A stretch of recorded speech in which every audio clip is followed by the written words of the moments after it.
Let's look at some buzzer fishing techniques. We use floating lines or midge tip lines almost exclusively. Buzzer fishing is not a case of stripping big lures.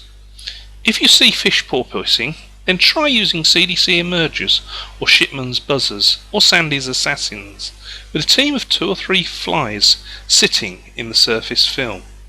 Alternatively, the ideal buzzer team consists of a bloodworm on the point to get deep where the natural bloodworm is found, a buzzer on the middle dropper, and a buzzer with breathers in the tail and head as the top dropper.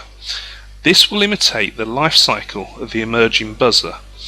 Your leader and team of flies can be anything from 12 to 25 feet long. Different techniques you can try are to use a bite indicator, try a thingamybobber, or even a dry fly like a stimulator as the top fly with the remaining team below. Cast and leave your flies to drop below the feeding zone, which may be from 2 to 6 feet or more. Once the flies drop below that zone, then simply let them drift if there is a wind, or alternatively lift your rod slowly to 45 degrees, taking about 5 seconds. This will imitate the natural buzzers rising in the water.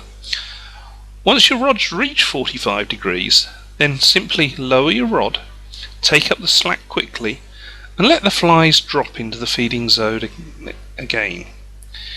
Be prepared for trout to hammer the flies with this technique on both the lift and the drop.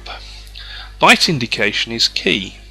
Use one of the many indicators, or another very neat technique is to use a permanent marker pen and mark 3 to 6 inches of your fly line in black every 12 inches for the first 20 feet. It's astounding how quickly you can identify a bite with this simple technique. Look, torpedoes, look, see them, you can see them underneath the surface.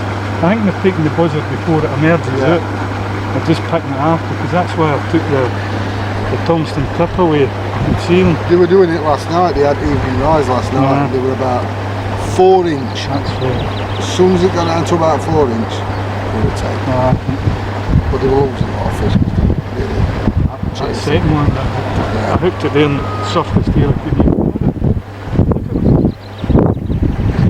See, that same taking the emergers are no blinking surface.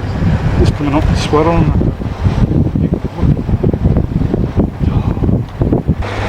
So Sandy, what flies are you using? Blankbuster flashbacks. Okay. And any special techniques? Just my normal technique for fishing the buzzers. Which is? Or is that a secret? No, it's near enough static, but just moving. Okay. You look at the water, it's algae, you can't see much. Oh, okay. So the fish have got the same distance to see a fly as what you think you have. So it could be a bit, maybe less than 6 inches. So you've got to slow it down so they don't miss it. Right. You know what I mean? Buzzers just drifting around in the current and working a tree. Are they taking the flies out deep, or are they taking the flies on the retrieve? Really shallow. Slow retrieve. Yeah. I mean, it's surprising, a sunny day, and they're really high in the water. Yeah. Fishing here, Mick, what you doing? What you fishing with? Buzzers, Yeah. bloodworm under an indicator.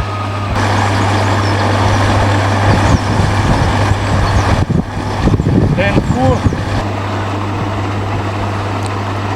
11.7. How big do you think? What's your guess? A double anyway, What fly was that on? Pardon? What was it caught on?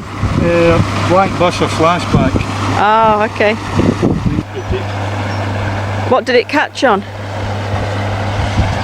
So what was that last fish caught on? Blankbuster flashback. Again. Again. It does it again. Yeah. Be interesting to see which fly they went for, Jerry. Dropper. Red buzzer on the top dropper. Ah. What did it take on? Believe it or no. Blankbuster flashback. Does it again? That does it again. A nice call. So what flies are you using today, Graham? We've got some buzzers on. I put up, that's 5 now. What did this one go on? Do you really want me to tell you? Yeah, go on. A flashback to Anglerster. Just for a change, Yeah, like. just for a change. I don't know if it's a double, but it's a good fish.